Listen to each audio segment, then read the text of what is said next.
This is a story about a family, a newborn baby, and a dog named Max. To anyone watching from the outside, Max was just a dog, a loyal German shepherd who had been with Olivia and Mark for years. But when their newborn son, Noah, came home, something changed. Max's behavior took a strange and unsettling turn. Every night, he growled and barked at the crib, his eyes locked on the baby as if he were seeing something his owners couldn't. At first, Olivia and Mark thought he was just struggling to adjust. But as the nights passed, Max's reactions became more intense, more desperate. Was it jealousy, fear, or was he trying to tell them something? What they would soon discover would leave them frozen in shock. And before we dive into the full story, let us know in the comments, where are you watching this video from?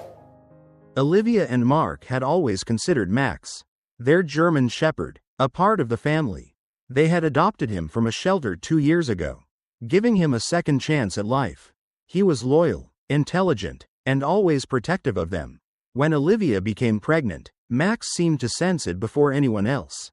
He became even more attached to her, following her around the house, resting his head on her growing belly, and watching her with alert eyes. Olivia found it sweet. Max was going to be a great big brother to their baby. After months of preparation, their son, Noah, was born. When they finally brought him home, Max was the first to greet him. The dog approached cautiously, sniffing the bundled infant in Olivia's arms. His ears twitched, his tail wagged slightly, but his body remained tense. Olivia and Mark assumed he was just adjusting to the new family member. At first, everything seemed normal. Max stayed close to the crib, watching Noah like a guardian. If the baby cried, he would whimper and nudge Olivia as if telling her to check on him. But soon, Max's behavior changed, drastically. On the 4th night, as soon as Olivia placed Noah in his crib, Max let out a low growl. It was soft at first, barely noticeable. Olivia glanced at him but dismissed it, thinking he was just being protective.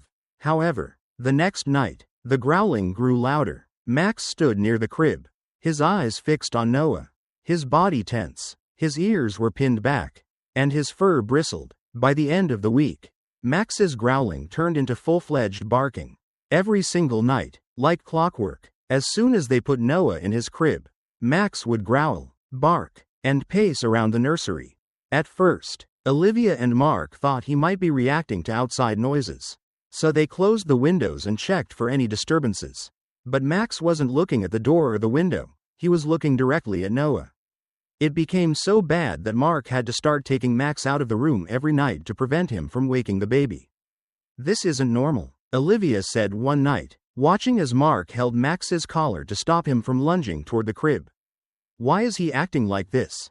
Mark sighed, shaking his head. "I don't know, but we can't keep doing this. He's getting worse." Max wasn't just barking anymore, he was tense, almost agitated, whenever he was near Noah.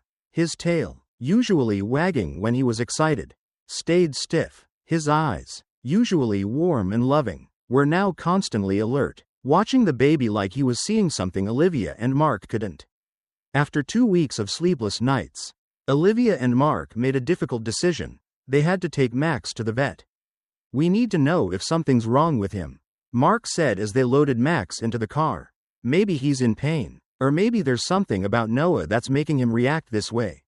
Max, surprisingly, sat quietly in the backseat, his usual alertness absent. It was almost as if he knew something was happening. When they arrived at the vet's office, Dr. Peterson greeted them. "What seems to be the problem?" she asked, running her hands over Max's head in a calming motion. Mark sighed. "He's been barking at our baby every night, without fail. At first, we thought he was just adjusting, but it's been weeks now, and it's only getting worse." Dr. Peterson frowned. "Has he ever shown aggression toward the baby?" Olivia shook her head quickly. "No, never. He doesn't try to bite or snap, but he growls and barks every time we put Noah in the crib. It's like he's warning us about something." The vet nodded. "Let's run some tests." She conducted a full examination, checking Max's eyes, ears, heart, and reflexes. She even ran blood tests to check for infections or neurological issues.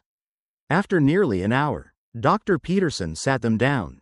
Physically, Max is completely healthy, she said, but his behavior suggests he's extremely anxious or agitated about something. Has anything changed in your home recently? Mark hesitated. Just the baby. Dr. Peterson tapped her pen against the table. Dogs can react differently to a newborn. Some become protective, while others become anxious. But if he's focusing his attention specifically on the baby. I have one theory. Olivia leaned forward. What is it? Dr. Peterson sighed. It could be scent related. Dogs have an incredible sense of smell, thousands of times stronger than ours. It's possible that Max is reacting to Noah's scent because something about it is unfamiliar or even concerning to him. Mark frowned. Concerning? What do you mean? Sometimes, dogs can detect subtle things we can't.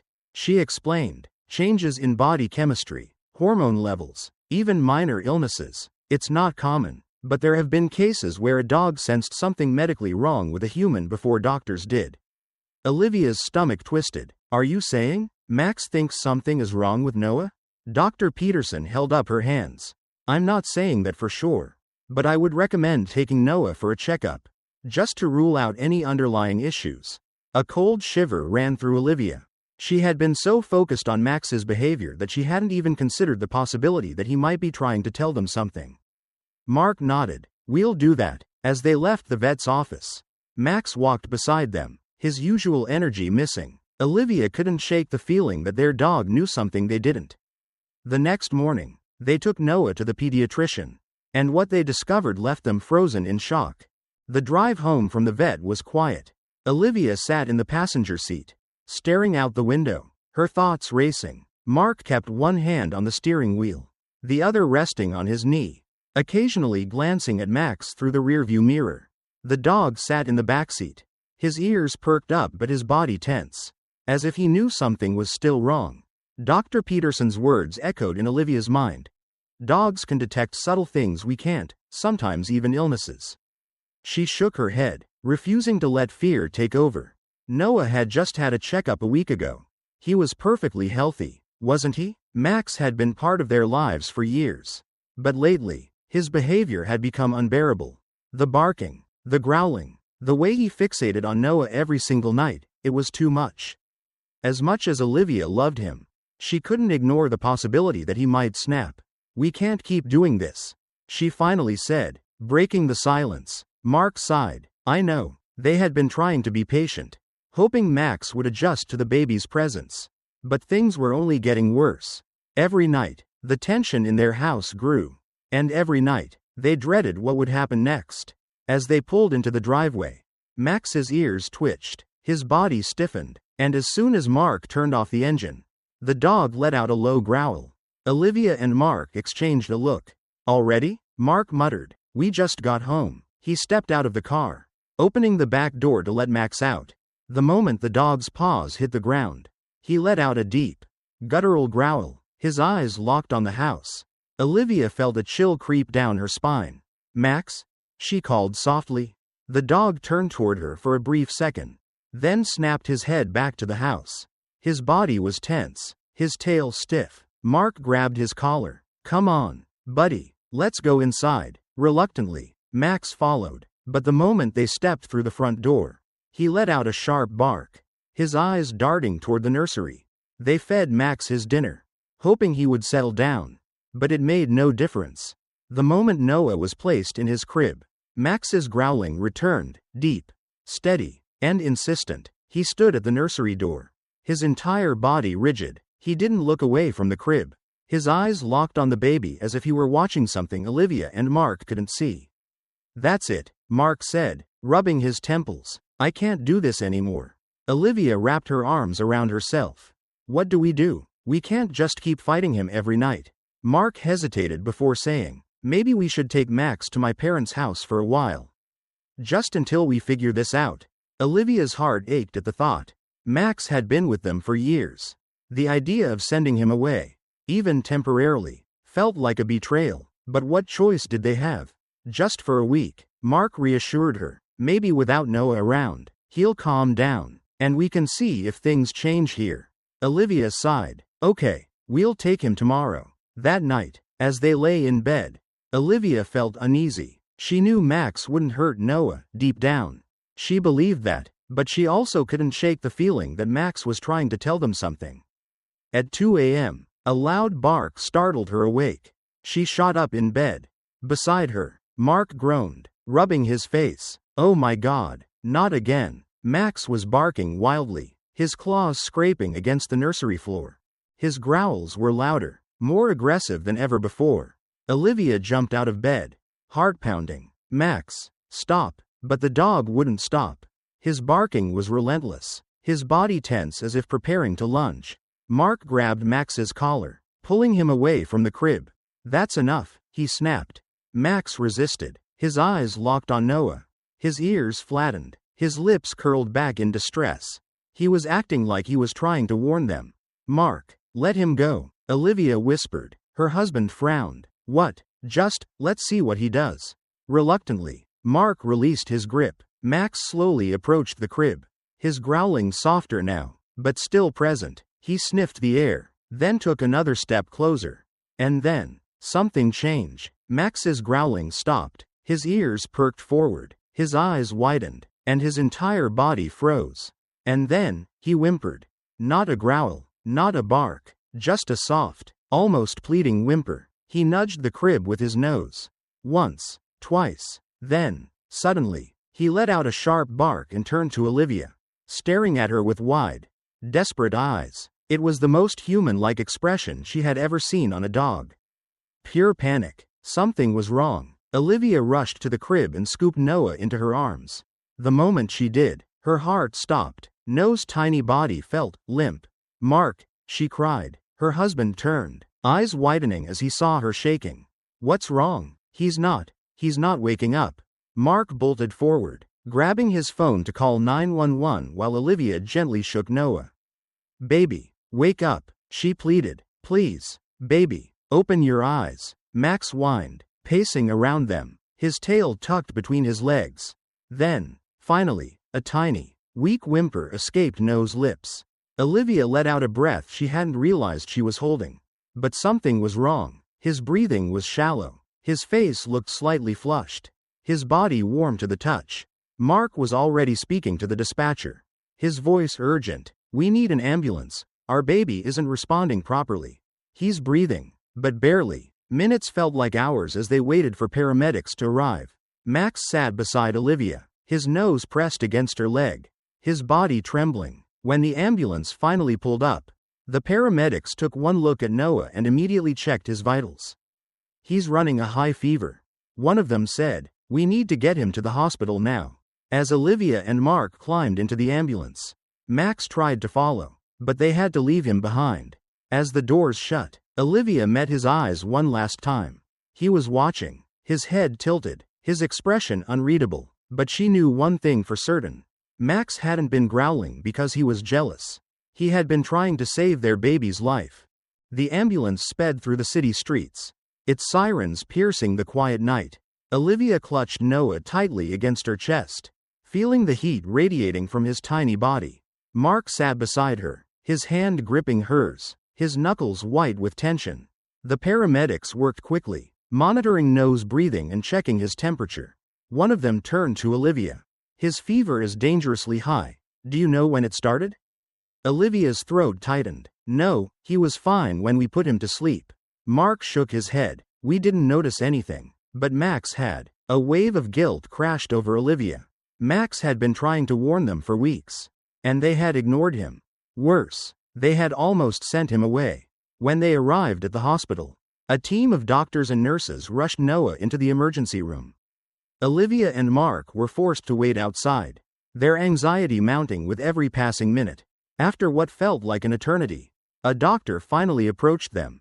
"Your son has a severe bacterial infection," he said. "It was causing his fever to spike rapidly, and he was beginning to have trouble breathing. If you hadn't brought him in when you did." He hesitated. Olivia's breath caught in her throat. "What?" The doctor sighed. "He could have gone into septic shock. It's a good thing you acted quickly." Mark exhaled sharply, rubbing his face with his hands. "So he's going to be okay?" The doctor gave a reassuring nod.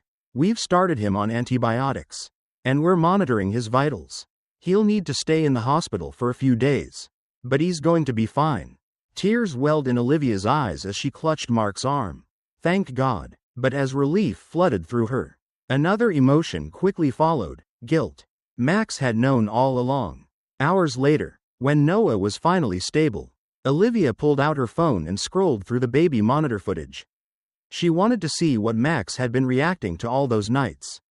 She rewound to the night before, watching as Max paced outside the nursery, growling softly. Then she saw it: Max barking wildly, lunging toward the crib, and then suddenly stopping, his body stiffening as he whimpered.